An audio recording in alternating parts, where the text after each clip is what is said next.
हमारे बालों में फोलिक एसिड्स होते हैं। अगर हम बालों में ऑयलिंग वगैरह नहीं करते और उन्हें ड्राई बिल्कुल छोड़ देते हैं और उसके बाद आके हम सैलून से कोई सा भी वो डीकलरेशन हो जाती है ना ऑयलिंग करने की वजह से। और मेहंदी का और कलर ट्रीट करवाने का क्या आपस में लिंक है? किसी का एक आधा वाइट बाल होगा, उस पर मेहंदी लग जाएगी, वो ऊपर से जब ग्रो होगा तो वो वाइट आएगा, नीचे उस पर मेहंदी का रिफ्लेक्शन होगा। ऑयलिंग करें, सबसे बेस्ट ऑयलिंग है जो कि हम लोग नहीं करते। अपनी डाइट इंप्रूव करें, देखिए वेजिटेबल्स लें, फ्रूट्स लें, उसमें भी आपको प्रोटीन मिलती है, एग्स लें। केराटिन कराइए, सैलून वालों ने कहा कि आप ऑयलिंग नहीं कर सकते, ऐसा बिल्कुल भी नहीं है। कुछ ऐसा भी एक्सपीरियंस हुआ है लोगों के साथ इन पास्ट के जब वो केराटिन ट्रीटमेंट करवाते हैं तो बेसिकली हम प्रोटीन ट्रीटमेंट करवा रहे होते हैं, तो जो वर्जिन हेयर है अगर उन पे ये ट्रीटमेंट की जाती है तो बालों का जो वॉल्यूम है या जो टेक्सचर है वो तो और इन्हांस होना चाहिए, लेकिन वो जो वर्जिन लुक होती है वो हम देखते हैं कि चली जाती है, बाल उनका जो टेक्सचर है वो मज़ीद पतला हो जाता है। इसकी क्या रीज़न है?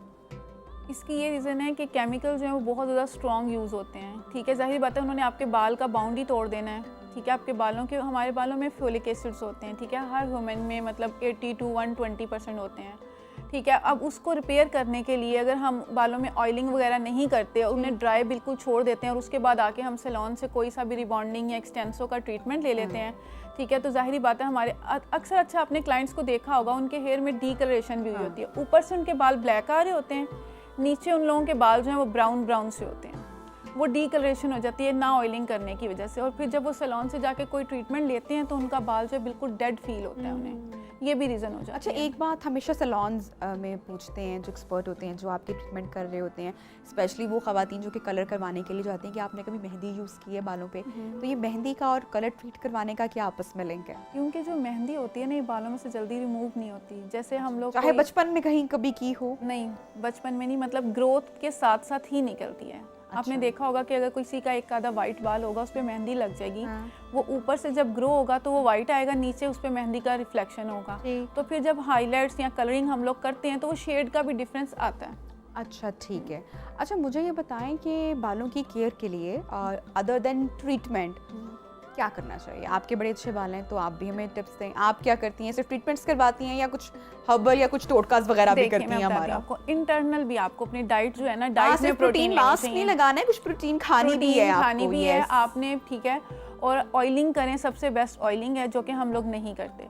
ज़रूरी नहीं होता कि आप ओवरनाइट ऑयलिंग करो, 1 आवर के लिए भी इनफ होती है। 1 आवर ऑयलिंग कर लें, ऑयलिंग करके आप शैम्पू जो है वो अच्छी क्वालिटी का यूज़ करें, अपनी डाइट इंप्रूव करें, देखें वेजिटेबल्स लें, फ्रूट्स लें, उसमें भी आपको प्रोटीन मिलती है, एग्स लें, तो जब आप इंटरनल हेल्दी होते हैं तो फिर आपके बाल भी अच्छा, हमारा हेड मसाज बड़ी इंपॉर्टेंट है। मैंने किसी बड़ी मशहूर सेलिब्रिटी का मैंने एक बार इंटरव्यू सुना, उसने कहा कि मैं अपने बालों की सिर्फ ग्रोथ के लिए करती हूँ, कि सिर्फ चंद मिनट्स के लिए उसको हेड मसाज करना या जो पोर्स आपके होते हैं उनको वो करना वो बड़ा ज़रूरी है। ऐसा है? हाँ बिल्कुल, जो ब्रश भी ज़रा अच्छा हेल्दी स्काल्प पे करना चाहिए। बिल्कुल, जब हम हेड मसाज करते हैं ना, उससे ही होता है हमारी ब्लड सर्कुलेशन जो वो फास्ट हो जाती है, उससे हमारी रीग्रोथ भी होती है, उसके अलावा हमारा अगर हेयर फॉल हो रहा है वो भी स्टॉप होता है। ठीक है। अच्छा, जिन्होंने केराटिन ट्रीटमेंट लिया है, इस ट्रीटमेंट के बीच में हम बालों पे हेड मसाज या ऑयलिंग घर में जो नॉर्मल होती है वो कर सकते हैं? बिल्कुल कर सकते हैं, उससे बिल्कुल कर सकते हैं। हमारे पास बहुत से ऐसे क्लाइंट आते हैं वो कहते हैं हमने केराटिन कराई है, सैलून वालों ने कहा कि आप ऑयलिंग नहीं कर सकते।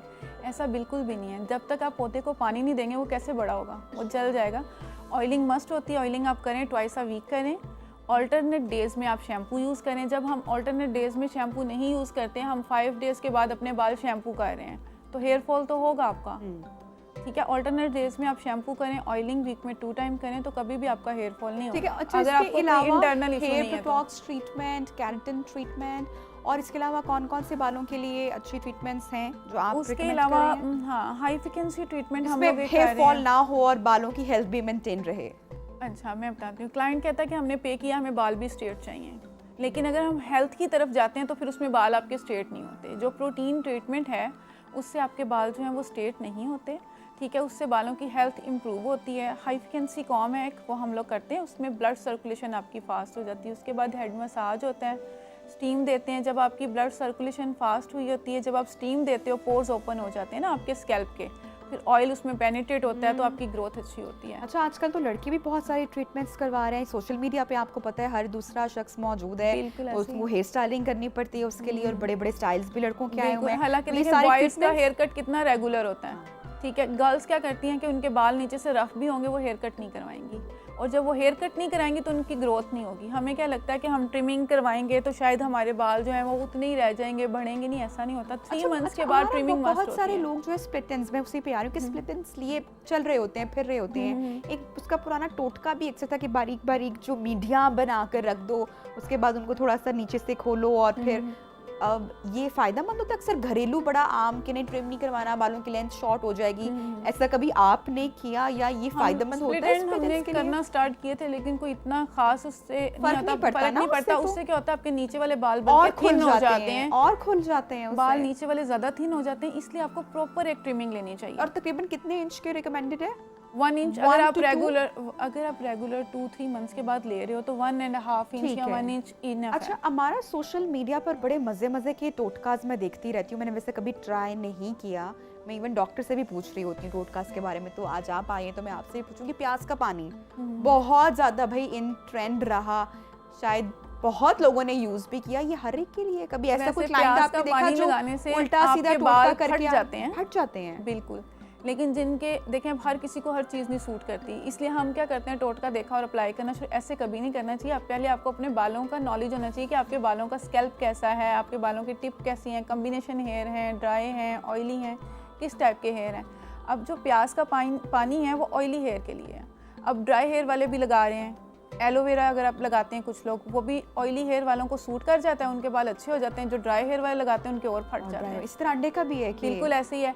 अंडे का भी अगर अंडा लगाना है आपने तो ऑयल में ऐड करके लगाएं। सरसों का ऑयल लें, उसमें आप या दही के साथ। हाँ, या दही भी थोड़ा सा, मतलब कि अगर खट्टा है तो वो आपके बालों को ड्राई करेगा। ड्राई हेयर पता नहीं केले का मास्क भी बालों पे लगाए, वो निकालना इतना मुश्किल हो गया क्योंकि वो ऑब्वियसली जो बालों का टेक्सचर है वो हर एक का डिफरेंट होता है, हर एक का जो टोटका होता है वो हर एक पर डिफरेंटली काम कर रहा होता है। तो सुनी सुनाई बातों को करना समटाइम आपको नुकसान उठाना पड़ जाता है। एग्जैक्टली ऐसा ही है। आप इस तरह भी कर सकते हैं जिनका हेयर फॉल हो रहा है बहुत ज़्यादा और बाल भी उनके ड्राई हैं या नॉर्मल हेयर है। अदरक का पानी लें, उसको मस्टर्ड ऑयल के अंदर डालें। मतलब अगर 2-3 टेबलस्पून अदरक का पानी है और बाकी जो है वो आप ऑयल ले लें, तकरीबन 6 टेबलस्पून या 8 टेबलस्पून, जितना आपके बालों को ज़रूरत है वो उसके स्कैल्प में सेक्शन कर करके लगाएं तकरीबन 30 to 40 मिनट्स के लिए। और शावर कैप पहन लें। शावर कैप का ये होगा कि अगर आप सैलून नहीं जा सकते तो आप शावर कैप पहनते हैं तो वो स्टीम सी बन जाती है आपके स्कैल्प के अंदर ही। जब स्टीम बन जाती है तो आपके बाल जो है वो सॉफ्ट हो जाते हैं, शाइनी, और अगर हेयर फॉल भी हो रहा होगा वो भी स्टॉप हो जाएगा। बाल बहुत बारीक या फ्रिजी कब होता है? ऐसी कौन सी गलतियां आपने देखी जो क्लाइंट्स करके आते हैं या बर्बाद समटाइम आप कहेंगे ओ भाई ये तो अब ट्रीटमेंट तो हो जाएगी लेकिन अब ये ठीक कैसे होगा? आयरन का यूज जो है ना वो आपके बालों को खत्म कर रहा है, जो घर में यूज किया जा रहा होता है। अगर आप हेयर ड्रायर यूज करते हैं उससे इतने ज्यादा आपके बाल वीक नहीं होते, लेकिन जब आयरन है वो आपके बालों के साथ टच होता है, बिल्कुल आयरन से आपके बाल वीक हो जाते हैं। That's amazing. क्या मैसेज देना चाहेंगी कि भाई लड़कियों को घर में ये चीज़ें में मत करो, ये टोटकाज मत करो, बाल ख़राब मत करो, फिर सैलून वाले भी कुछ नहीं कर पाएंगे? बिल्कुल एग्जैक्टली ऐसा ही है। सिर्फ आप लोग ऑयलिंग करें, अच्छा शैम्पू यूज़ करें, अपनी डाइट इंप्रूव करें। सबसे पहले तो ये कि अगर आप इंटरनल ठीक हैं तो फिर आपके बाल भी हेल्दी हैं, स्किन भी हेल्दी है और आप खुद भी